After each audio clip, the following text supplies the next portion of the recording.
So hi guys, வழக்கம் போல் 5:30 inch 5:45 refresh ஆகிட்டு நம்ம நியூட்ரிஷன் சென்டர் கிளம்பிட்டோம். ஸோ டே 11 ஆஃப் மணி விலாக் உங்கள் அனைவரையும் வரவேற்கிறேன்.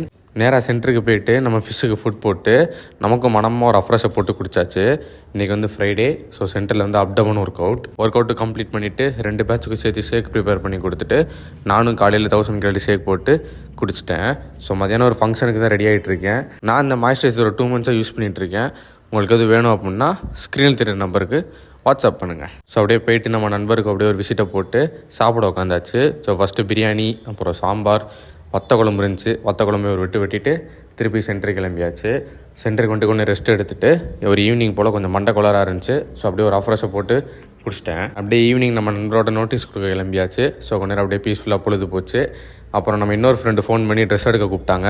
விஷாலிட்டி மாலில் இருக்க மேக்ஸுக்கு தான் வந்தோம். ஸோ அவன் பார்க்கும்போது நானும் 2-3 ஷர்ட் பார்த்தேன். ஸோ பிடிச்சிருந்துச்சி, அப்படியே ஒன்று வாங்கிட்டேன். ஸோ அப்படியே அப்புறம் மாட்டுத்தாவணி பக்கத்தில் அசார் பிரியாணியில் கண்டிப்பாக மஸ்ட்டு ட்ரை கைஸ் ஒரு பீஃப் மந்தி சாப்பிட்டோம். ஸோ அந்த பக்கம் யாராவது போனீங்கன்னா கண்டிப்பாக செக் அவுட் பண்ணி பாருங்கள். ஸோ அப்பா அம்மா ஊருக்கு போயிருந்தாங்க. ஸோ அவங்களுக்கு அப்படியே நைட்டு டின்னர் வாங்கிட்டு இன்றைக்கி நான் நாளை முடிச்சுக்கிட்டேன்.